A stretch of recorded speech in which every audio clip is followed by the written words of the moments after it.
Welcome to the NCDWI Guy podcast, where defenders of the Constitution assemble to prepare for courtroom battle and firm owners gather to develop marketing strategies that will revolutionize the practice of criminal defense. Here's your host, the NCDWI Guy, Jake Minnick. Hello, fellow freedom fighters, and welcome to episode 77 of the NCDWI Guy podcast. On today's episode, we have a very special guest from Florida. Bruce Denson is on the podcast. He has come on to talk with us about the importance of core values to your organization. We spoke about core values back on episode 18 in terms of the importance and somewhat of how to communicate core values to your organization. So go back and take a listen to episode 18. But Bruce is an attorney that focuses on DWI and criminal representation. He is in the St. Petersburg and Tampa Bay area of Florida. A beautiful place to be practicing, I'm sure. And very excited, Bruce, to have you on the podcast today to talk with us about something that is very important to me, and that is core values. Thank you so much for coming on. Yeah, I'm glad to be here and excited to talk about it. I had listened to your podcast on core values, and I knew we had a lot to talk about. So I'm excited to talk today. Yeah, Bruce and I met a couple of years back at the CRISP Game Changer Summit. We're both getting ready to go back again here in a couple of weeks at the beginning of November. Always good things going on with CRISP, and that may come into the conversation at some point. But it's been a real treat, kind of having the conversations that we've had either on the couple of cases that we've worked on since that time, or at the conferences that we've gotten to kind of share some stories a couple of times at the past couple of conferences. So looking forward to the conversation. Yeah, I am too. And it's funny, I think when we met, I knew there was, we had some similar values. And in listening to some of your podcast, you've definitely said some things that ring true to me. And I'm like yourself, I'm a big Matthew Kelly fan. And but I haven't listened to his business stuff. I read some of his other faith-based work, or what? Yeah, more of the faith-based stuff. Yeah, he's got some great stuff, and it's funny to find somebody that's an evangelist that also just kind of has these great business insights. And I feel like he brings this Christian ethic into his business books, but it's very much it's not out there in that way. It's just, you can kind of see the relationship between business and his faith. So it's a cool thing to read both sides of things, because I've loved his spiritual books as well.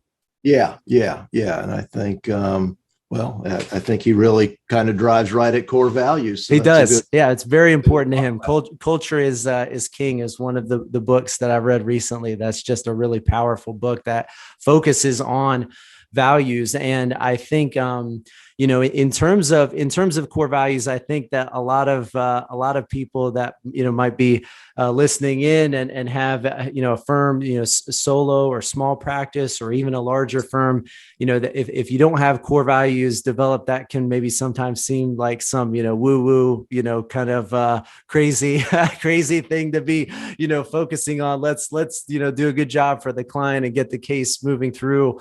But, tell me kind of what led to the development of core values at your office, kind of how that became part of what you were spending time thinking about, and what was the development of that? Yeah. It was really kind of an organic thing for me. And to give the kind of story and backdrop, it really kind of started back in 2008. I'd been running my practice for a long period of time, but there was an economic downturn. I had some more time on my hands because there were less cases, less people were hiring criminal defense lawyers. So I had to figure out kind of what to do with my time. And I took a look at what I really enjoyed doing, and that was helping people with addiction issues and substance abuse issues. So, a large population of our client base has those things going on in their life. So I thought, what could I do maybe outside of my practice to help those folks? And at the same time, I had gotten into stand-up paddleboarding for recreation. And good place to be doing that. It's you got the right place to be living. Yeah, we have some great water down here, and it's just beautiful to be outside. And so I thought, well, what if I took people who were in recovery from addiction out for a stand-up paddleboard lesson? That was kind of the basic idea. And so I went to one of the sober living houses that I had sent clients to and had a relationship with, and said, hey, give me 5 guys that are doing great. Let's take them out for a stand-up paddle, and we did that. And I like immediately knew that I was on to something, Awesome. Everything was there. And so it was great. And so I'm like, all right, I got to do more of this, this is good. And so we developed a more formal program, and it was really kind of talking about things that folks talk about in group all the time anyway. Right. About, when you fall off, you got to get back on, and stand-up paddleboarding is an immediate application of that. That is awesome. Yeah, you've got to create balance in life. When you create balance, things are easier. You've got to move yourself forward. You got to put the paddle in the water. You got to, and when you do that, then the balance part gets easier. You got to put your eye on the horizon. Take a look out. Don't look at your feet. That's not going to get you anywhere. Don't look behind you. Look forward. I love these, kind of real life applications that are so easy to visualize for somebody that's going through that. Cause obviously this is kind of a fun event, but to be able to kind of take, what skills are necessary in paddleboarding and apply them to, kind of dealing with this addiction that somebody is walking through. I had a great conversation with an attorney out in Waynesville, kind of near my neck of the woods, a couple days back, Chet Palumbo, on kind of the application of jujitsu to, the courtroom, and how, and it was just really incredible, like visualizing that way, and, using that kind of an experience to really, again, I think when you're hearing this in group and it's like, you got to balance your life and all these things, it just feels like, okay, well, everybody's saying the same thing, but then to see, how it kind of applies in real time is so powerful. Yeah, it was great. And you could tell these guys were getting it. They kind of experience that immediate impact of, hey, you put a paddle in the water, you're moving forward, that's helping me balance, and it was great. And it was just it really kind of caught on and became its own little thing. And I was taking groups out on a pretty regular basis, and it was I could tell it was having a great impact on folks. And then we have a great Women Lawyers Association here in Pinellas County. The Pinellas PFALS is the name of the group, and they wanted to have a paddleboard outing, and I said, well, let's make a CLE out of it. Let's get some. Let me take this program that I've developed for addicts and apply it to lawyers, because lawyers like to think they're special, but we do. They have the same problems and issues that everybody else has, a lot of times worse. And these lessons, are great for lawyers as well, and I think, and especially for lawyers who, they're not outside enough. Yes. They're not getting enough exercise. We're not participating in enough group activities outside the courtroom. You take that opportunity and you put it all together, and again, you change some lives. You create some opportunities that folks don't have. So then I developed this CLE around these same ideas, and then I recognized, all right, really what I've got here, these are my core values. This is really what motivates me and what drives what I do and shapes how I look at cases and how I approach people. So And so the core values being the ones that are kind of you're applying within that paddleboarding kind of session. Is that kind of? Yeah. So I mean, it's really kind of 5 core values, and one, number one is put your eye on the horizon. And that's there's so much that can be said about that, but we want to be looking outward, we want to be looking forward. It helps set your place in the universe. I think get a better sense of maybe this problem you've got right in front of you isn't the only thing in the world. Look out on the horizon, because there are bigger and better things out there. And I think that's one thing, as a core value, that's one thing that is so powerful, I would say, especially for solo and small firm, practitioners, because it's just so easy to get your head down and just kind of be working.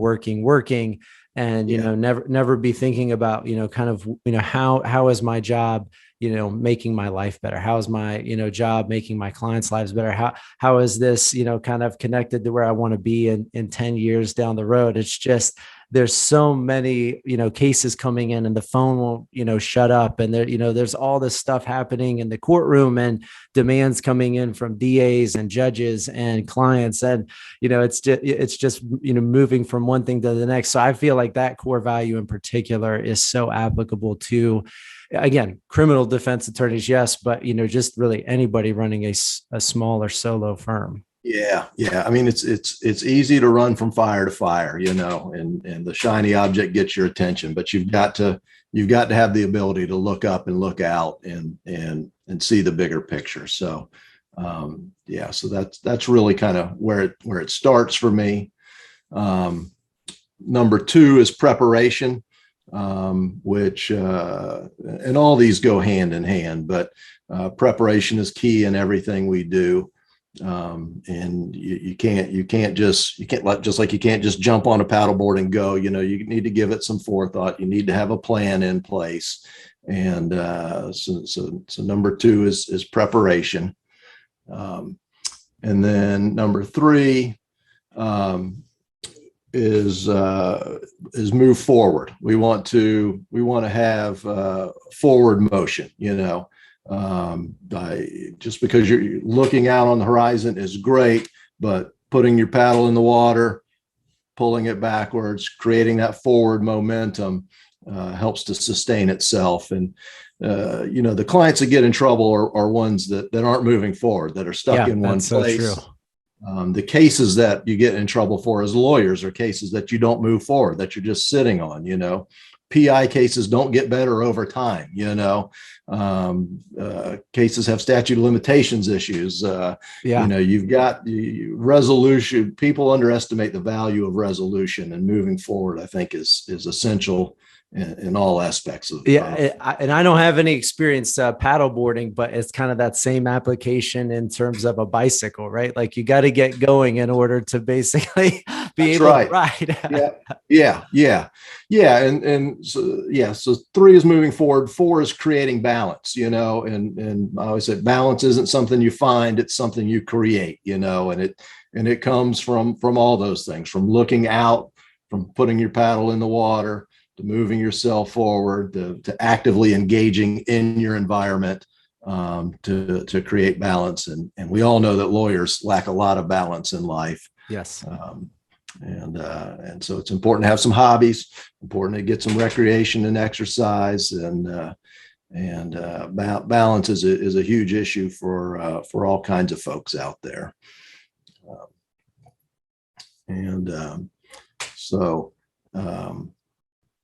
So that's really what we look at in order to shape really everything that we do with our cases and our clients. Yeah, one thing that's so amazing about the way that you kind of uncover those core values is, again, obviously you're kind of doing this as a service to the community. But I think a lot of times when you find that thing that you're passionate about, that's where you can kind of uncover those core values. And I think one of the things that, multiple people that, I've either read business book wise or have kind of seen, kind of communicating from like a, company value situation or perspective, is that they all say, don't go after these kind of like aspirational values. You're not trying to kind of like make yourself out to be something that you are not. Try to find the values that really are a part of either you or your organization, as opposed to trying to kind of put a, square peg into a round hole. Find the things that really are, what makes your company, your firm, or yourself live and breathe. What is it that, kind of is the DNA of your personal or company culture? And so kind of just uncovering those things. I love that like self-discovery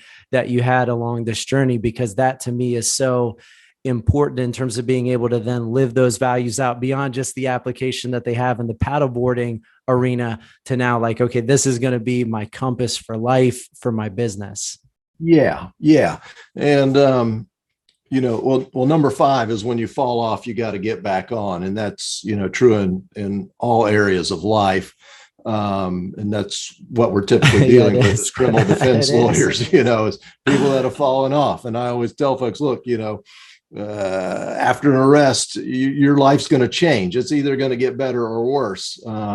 It's my job to make sure it gets better, and I think that is a true option out there for folks. So, but what's not an option is continuing on the same path, Right. So that idea of getting back on and making life better, I think is an option for folks. And, in some ways, as we've kind of talked about this, that as you see these core values have grown very organically from what I'm doing.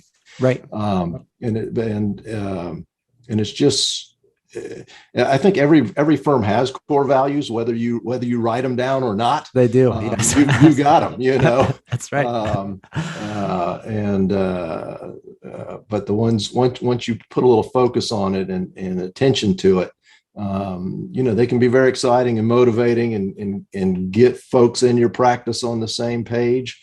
And it's true even if you're a solo or just a 2-person office. It's great to articulate these things so that so everybody's working in unison. Yeah, and I think one of the kind of shared experiences in terms of the core values is the way that they developed at our office as well. So you kind of said that these, to some extent, came out of having more time on your hands during the 2008 recession, or 2006, 2008, somewhere in that time frame was when you started to develop this.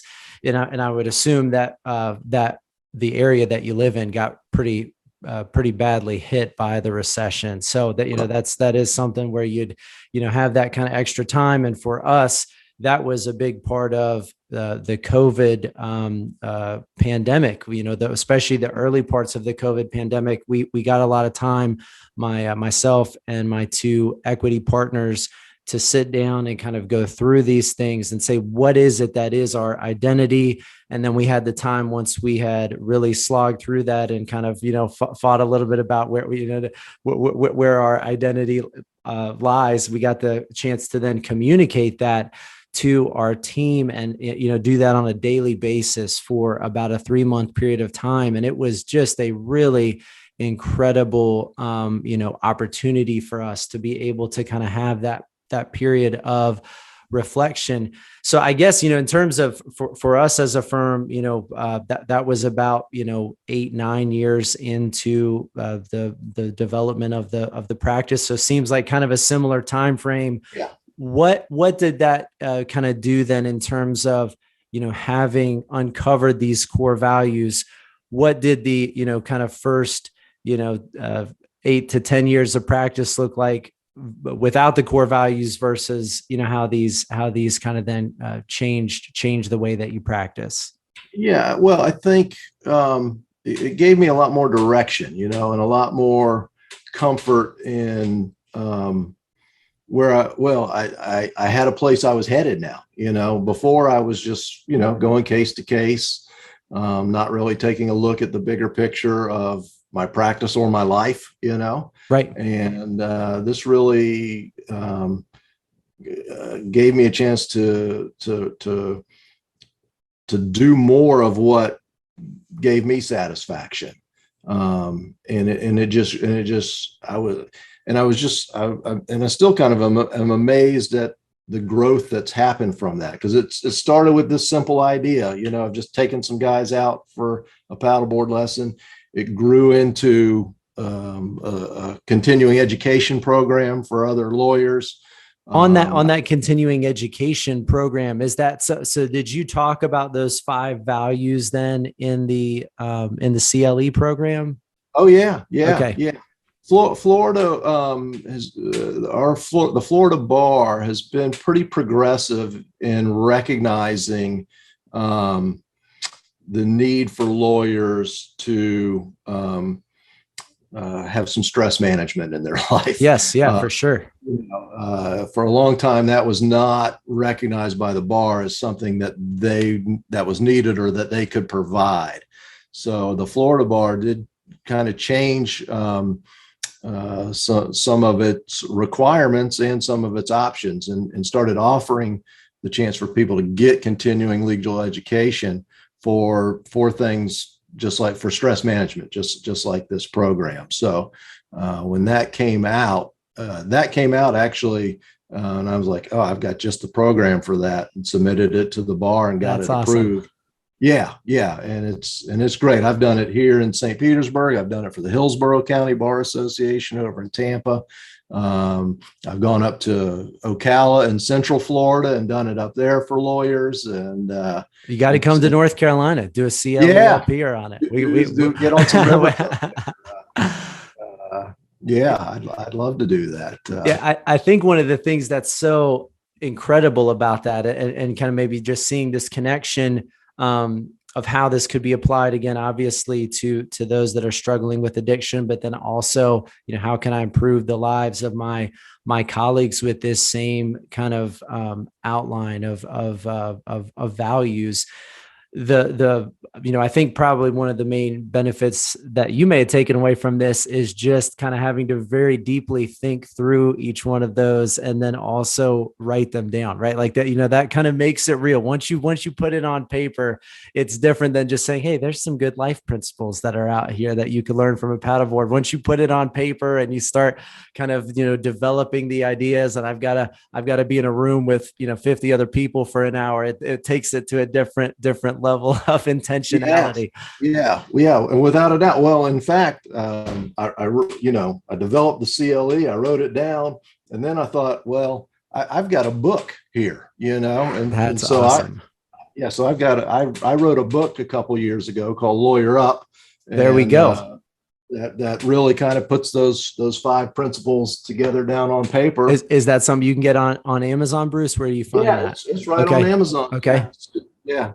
Bruce Denson, Lawyer Up. If you Google that, you can order it right off Amazon. And I'll definitely do that. It's a short little read. It's written in an educational and entertaining kind of style. And I never thought I'd write a book, or have anything to say along that line, but that's something that just grew out of that little seed of core values, Yeah, that's great. There to me is something that is so important about putting your values on paper. I mean, it becomes real in a way that it's not when it's not on paper. It's easier to communicate to your team at that point. So for us, our core values, we use the acronym SMILE. So it's student mindset, moral compass, innovative systems, legal leadership, and everybody's rowing. And we put that, like on mouse pads, we put it on, t-shirts, we put it on, our wallpaper, on the computer wallpaper. But then you also start to kind of write these things down, in other places as well. So we have, a quarterly evaluation that we do, which is basically an evaluation of how have you lived up to the core values? Have you kind of, great if you're answering the phones the right way, and maybe that's almost like something that you can then bring into the core values, or awesome if you're getting these results in the courtroom. but what are you doing to make sure that you're kind of part of the culture and really focusing on living out kind of how we want to represent ourselves as a firm within the office, so back and forth to each other, but also in the courtroom and the community. These are the things that we want to make sure that we are kind of focused in on. So putting it on paper to me is so powerful. So, Bruce is taking it to the whole next level. He's not just put it on paper like me and written down the five things. He's developed a CLE and put it into a book. So that's what we're shooting for. I love that. Yeah. Well, you've got to write it down. If you don't write it, if it just lives in your head, it's worthless. You've got to write it down. And if you're not careful like me, once you start writing, you keep writing and you end up with a book. But another way we've kind of helped translate this into the world is we have T-shirts. And in COVID, it's been hard to make connections with clients because so much of it's by the phone. So when somebody signs up with us as a client, we send them a little thank you letter with a T-shirt in it. And we have 2 T-shirts going right now. One of them says, "Keep your eye on the horizon." That's awesome. And the other one says, "Make your next best move." And they're kind of designed to get clients in that mindset of, looking out, looking forward, moving forward. And we've got a lot of positive feedback from that. And that's just another way those kind of core values not only shape what we're doing, but hopefully shape what our clients are doing as well. Yeah. And I love, I think one of the things that's so powerful about your core values is that they are, they're not only driving you and the firm, but they're applicable to your clients in a way that I don't feel like our firm's core values are really kind of all, translated out to the client. That some of them do have that, but I think that it's really powerful to be able to kind of share your value system with the client or kind of in your community, and it not just be some internal piece. So I love the T-shirts and kind of bringing in your clients into that mindset that again we're going to use what is working for me and for the office to help improve your life. We can get this right. I love that. Yeah. It's pretty cool. I'm into it. So yeah, and I think the other thing that's so powerful about those core values in terms of being able to kind of be translated into into the legal community, into the a community of people that are struggling with addiction or whatever form of struggle that they're going through, is that it's something that can again kind of expand, right? Like there's this ability for that kind of sharing of core values. And I feel like anytime that you are giving to another person or to an organization, if it's in a way that you enjoy, it just so reinforces the core value system of your own firm. So, I mean, it's such a powerful thing to see that. And I think we see kind of like how the core values have impacted us kind of internally, organizationally. I mean, it's just been amazing, the level of commitment and, kind of excitement that I've seen from team members kind of post core values, the culture that is kind of growing from that. But again, that reinforcement that you can see of, my core values are actually being kind of transmuted onto, these other individuals outside, I think it's got to be really, really a powerful reinforcement mechanism. Yeah, it really is. And I would just encourage anybody who hasn't taken the time to write them, to develop them and write them down, to do that.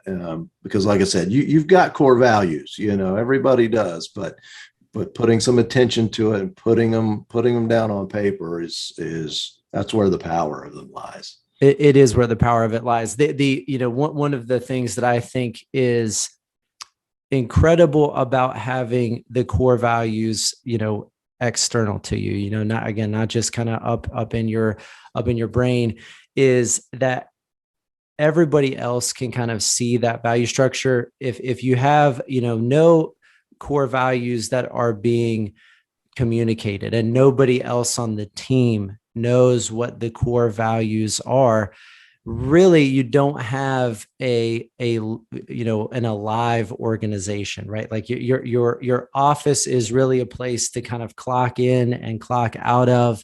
There's tasks that are getting performed, but even if you have like a good heart and I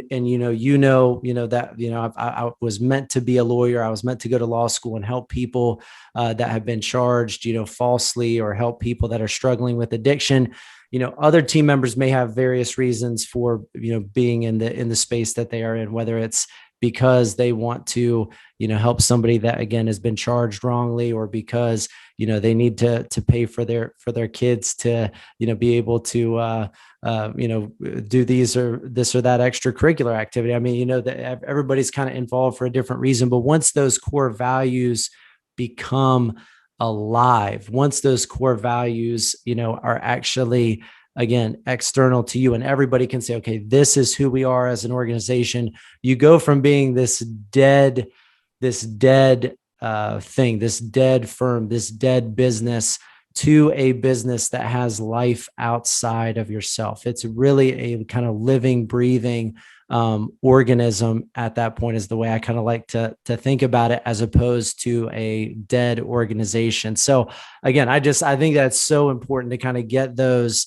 core values outside of yourself, so that you can communicate that to your team first and foremost, but then also obviously to your clients and to your community. Yeah, I would agree that without that, you have a bunch of independent players that everybody kind of thinks are on the same page, but who really knows? It's just like the other systems in the office. They've got to, you got to standardize them and get them in writing, and then they really, then you have an organization, then you have a system. Yeah. And I think, even when you have certain metrics or goals that are in place within your organization, so you have, financial goals for the quarter or for the year, or you have a certain amount of cases that you want to bring on, you've got to kind of have, a bigger picture of, why are we shooting for these things? What is kind of the end game? You got to have other people that kind of have teeth in the, in the game, skin in the game, something they can sink their teeth into, because without the core values, again, there's no kind of reason for everybody to be kind of united together and pushing in the same direction. Yeah. I agree. So I guess in terms of as your core values have kind of developed over time, obviously kind of starting around 2008, and then, being kind of like formally put down on paper, and then being taught as a CLE and developed into a book, how has that kind of evolution kind of looked in terms of the office? What does that kind of evolution look like? Obviously, you're a different, firm before you have core values than after, but I'd also assume that over time, the core values become, again, a little bit more of a, more noticeable part of the DNA. So in terms of that development, what does that kind of look like over the last, 10 plus years now? Yeah, I think it's helped. I think it's helped define the firm in a way beyond somebody that just does criminal defense. That is just a criminal defense lawyer, or just a DUI lawyer. I think there's probably some civil lawyers that are probably guilty of looking down their nose at criminal defense lawyers. There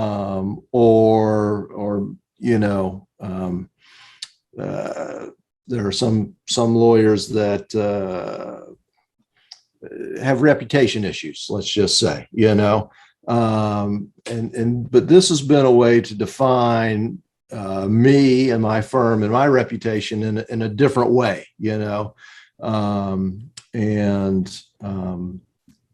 really let's other attorneys look at what I do and say, all right, look, here's a guy that is really looking after the best interest of his client. Yes. In a holistic fashion. They're not just out there to make a buck, to flip a case, to, bleed them and plead them. Yes. That there's an attention to the client as a person, and not just as a case. So I think that, looking at that bigger picture, that's really helped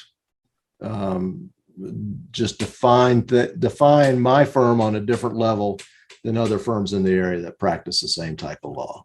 Yeah, I think that's an incredible point. I think when you look at an organization, and you can start to understand what is the DNA of this particular business. Again, should we trust this business? Should we not trust this business? When you're telling your story as a firm owner, for the longest times, it was just, somebody standing in front of a bookcase and, saying, I'll fight for you. And, we'll go after this big company or whatever it is. And it's like, well, you didn't tell me anything about you. I don't know. You look like all the other people that are saying the same thing in front of the same, set of books. There's no difference. And I think when you're able to then focus in on your core values and be able to communicate why you do what you do because of who you are, and why your firm is doing what it's doing because of, who your firm is, right? Like, because of the organization versus organism concept, that this is an alive, breathing organism, and this is what we are about. I really do think that changes the likelihood that a potential client gets involved, hires you on a case. It definitely is going to help in terms of creating referral relationships, because again, now these people that are external to the organization can base their hiring decision, their referring decision on, something that is trustworthy information and is not just kind of this blah, against everything else. And that's not the reason to have core values to get, more clients or to get referrals. But I do think it absolutely will follow from having the core values, because there is more trust that's going to get built into that relationship. Yeah, I definitely think it's hard for consumers out there to evaluate lawyers, especially someone that's arrested and they're looking for a criminal defense lawyer. They don't want to ask their friends. They're embarrassed by it. You get online and you start looking at different sites. They all kind of look the same: aggressive representation, open 24/7 or whatever, it's kind of difficult to sort that out. But I think that if you, I've experienced by putting my core values out there, that's something different. We have a video dedicated to core values, and it's different than all the other lawyer videos out there. And when people see it, they say, that's something that resonates with them. And it's not the reason, but it certainly helps. It helps folks in making a decision on who to hire. Yeah, no, it definitely does. I mean, again, you're branding or marketing, if you want to, look at it from either of those kind of headings, I mean, is really just telling your story well, right? It's just kind of communicating your story out there to the public. And again, it's difficult to tell your story if you don't know what your story is, if you don't have these core values, if people, if somebody, outside of your organization walked up to, yourself and another person that works at the firm with you and says, what is your organization value? What are you guys about? And there's two different answers. Well, it's kind of like, well, there's some sort of a, schizophrenic person here going on, right? Like this is not a united front. So I think that is one of the, real, again, powers of the branding side of things, is that having core values make it so much easier for the entire team to then be able to communicate that outward. Yeah, without a doubt. Yeah. And for lawyers, it's better it's a great way to define yourself. Without talking, well, you're not talking about yourself, you're talking about your values, Yes. and Yes. and I think and that can be done in a powerful way. Yeah, especially when you're applying those values to kind of them as well. This is the perspective that I'm coming from, and this is, I think, the way forward, right? This is kind of the path that will kind of allow you to change your life. So, yeah, I mean, I think that's a hugely impactful way to be able to, again, tell your own story. But then when the client's looking at it, it's like, well, man, this is what's missing. Yeah, right. Yeah. You want to kind of put the client at the center of that narrative, even though you're talking about yourself, Exactly. and showing them, this is what I believe, but this is how I apply it to your case, and how you can apply it to what you're doing. And yeah, and the synergy, really, it multiplies on itself. So. Yeah, well, I think, probably a good place for us to kind of end the conversation, Bruce, would be to kind of talk about, any suggestions that you have in terms of, firm owners that don't have core values in place. So for anybody that hasn't taken the time to sit down and write out their core values, we talked for a long time about kind of, in the conversation about the value of having core values and the importance of that. But for somebody that's like, how do I kind of, uncover my core values, or what does that look like? What kind of practical suggestions do you have on that front for anybody that's trying to identify their core values? Well, first off, it's worth doing, and it's worth doing right, and it's worth taking the time to do it. And I know we're all pressed for time, but I think you need to get out of the office. If you're in a partnership, you need to get together with your partners. If you're a solo, just take some time out of the office. Yeah. Sit down, and you got to look inward, and sometimes it's not comfortable. But you've got to do it. And like I said, if you don't have your core values written down, you still have core values. They're there. But take the time to uncover them and put them in writing. Just get a legal pad, and you can take a look at what I've done. You can take a look at what you've done, James, because your earlier podcast with your core values, I thought was really good. And there's a few other, look at some other law firms, but they're just examples. Exactly. Yeah. They've really got to come from within. So and that's just a matter of time and introspection, I think. Yeah, I totally agree about kind of getting out of the office space. I feel like anytime that you are kind of working on your business, you really got to separate yourself from the kind of day-to-day grind and the tasks that are going on in the office. So, whether that's something that is routinely built into the system, or something that you got to start carving away time for, if you're thinking through, what your mission statement is, or what your core values are, that's got to be done in a space where there is, no rush. There's no thing that is going to be a distraction and kind of interrupt.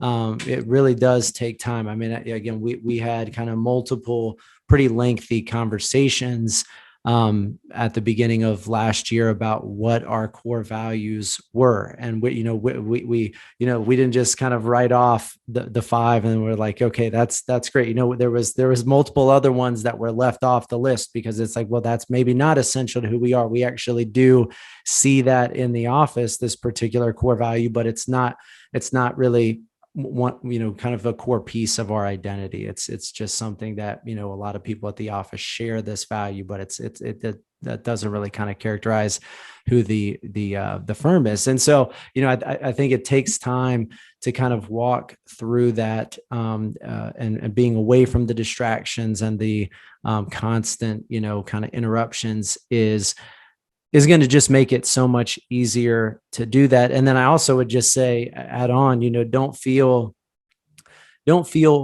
pressure that if you do set aside that time, that you've just got to, kind of come up with this list. There really is, I think, something that does have to, be something that is lived out in the organization. These core values truly are a part of the organization, but also they're kind of an essential part. It's not just that they're present, but they're an essential part of who we are. And uncovering that can take time. So, if you go away for 2 hours and sit down at a coffee shop and start to think through these, don't feel pressure that you've got to walk away from that with this finalized list.